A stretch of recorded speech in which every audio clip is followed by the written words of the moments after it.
Assalamualaikum warahmatullahi wabarakatuh. Halo semuanya, di video kali ini saya akan memaparkan materi sedikit tentang tahapan-tahapan pemeriksaan di bidang kesehatan, yaitu pemeriksaan HB, pemeriksaan golongan darah, pemeriksaan urin untuk kehamilan, dan pemeriksaan sekret vagina untuk pap smear. Untuk memenuhi tugas biokimia dan fisika kesehatan, mari kita simak videonya. Yang pertama, yaitu pemeriksaan HB. Pemeriksaan HB atau tes hemoglobin merupakan pemeriksaan yang dilakukan untuk mengukur jumlah hemoglobin di dalam darah. Hemoglobin adalah protein pada sel darah merah yang berfungsi membawa oksigen ke organ dan jaringan tubuh. Berikutnya, kita masuk ke dalam ilustrasi pemeriksaan HB. Dari ilustrasi pada gambar, pertama-tama, masukkan N10HCl atau 0,1 HCl ke dalam tabung termometer atau hemoglobinometer sampai mencapai angka 2 atau meniskus atas. Yang kedua, masukkan tabung HB ke dalam komparator hemoglobinometer. Yang ketiga, lakukan sampling darah kapiler pada jari tengah. Yang keempat, ambil darah menggunakan pipet hemoglobinometer yang mempunyai ukuran volume 20 sampai 0,02 ml. Yang kelima, masukkan ke dalam tabung HB. Pastikan dan usahakan semua sampel darah dalam pipet masuk. Yang keenam, aduk menggunakan batang pengaduk yang sudah tersedia di dalam paket alat hemoglobinometer. Lalu, biarkan selama 10 menit. Yang ketujuh, masukkan ke dalam air suling atau aquades ke dalam tabung HB. Tetes demi tetes sambil sesekali diaduk sampai warna sampel darah yang ditambahkan 0,1 HCl sama dengan warna standar pada komparator. Yang kedelapan, baca hasil kadar HB pada tabung HB dengan cahaya terang alami atau lampu. Pembacaan meniskus atas, laporkan hasil dengan satuan G/dl atau gm/dl. Mari mengetahui nilai HB normal. Nilai HB normal pada perempuan yaitu 12-16 gram/dl.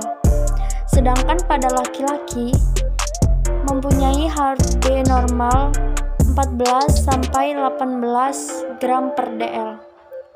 Sekarang kita masuk ke tahapan pemeriksaan golongan darah. Secara umum, golongan darah dibedakan menjadi 4 tipe, yaitu A, B, AB, dan O. Penentuan golongan darah ini dilakukan berdasarkan antigen A dan B, serta antibodi yang dihasilkan untuk menghancurkan antigen tersebut. Nah, di sini adalah tabel mengenai golongan darah A, B, AB, dan O.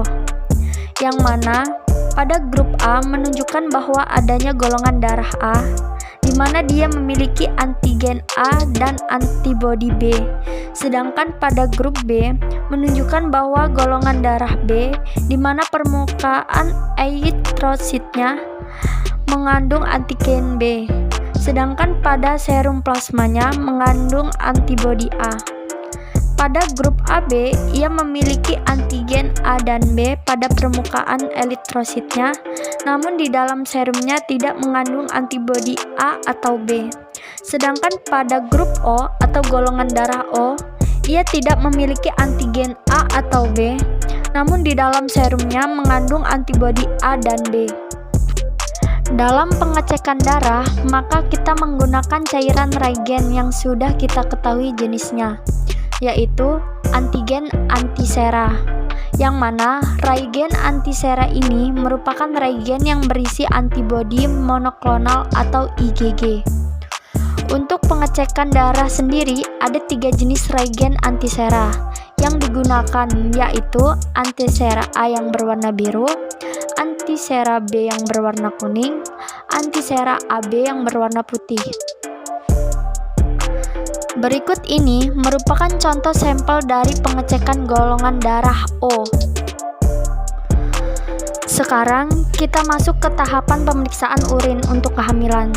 Tes urin digunakan untuk berbagai keperluan. Selain mendeteksi masalah kesehatan, tes ini juga dilakukan untuk menentukan kehamilan. Tahapan pemeriksaan urin untuk kehamilan. Pertama, ambil sampel urin, kemudian celupkan ujung tespek pada sampel urin. Setelah ujung tespek bersentuhan dengan urin, tunggu beberapa saat hingga tanda pada stik muncul. Jika muncul 2 garis atau tanda plus walau samar-samar, maka dapat dipastikan Anda sedang hamil. Sekarang kita masuk ke pembahasan yang terakhir, yaitu tahapan pemeriksaan sekret vagina untuk pemeriksaan pap smear. Pap smear adalah prosedur pengambilan dan pemeriksaan sampel sel dari leher rahim untuk melihat ada tidaknya kelainan yang dapat mengarah terhadap kanker serviks. Mari simak tahapan-tahapan pemeriksaan pap smear. Yang pertama, ganti baju. Yang kedua, berbaring dengan kaki terbuka lebar. Yang ketiga, pemeriksaan bagian luar vagina. Di sini akan dilakukan pengecekan pada bagian vulva dan labia. Yang keempat, memasukkan spekulum untuk membuka dinding rahim. Yang kelima, pengambilan sampel jaringan. Pengambilan sampel jaringan dimulai dari mulut rahim bagian luar atau extracervix yang diambil dengan menggunakan alat sejenis spatula khusus. Kemudian, pengambilan sampel dilanjutkan ke bagian yang lebih dalam, yaitu bagian saluran mulut rahim dan bagian dalam rahim. Yang keenam, pelepasan spekulum, dan yang ketujuh, pemeriksaan sampel jaringan. Itulah pemeriksaan di bidang kesehatan.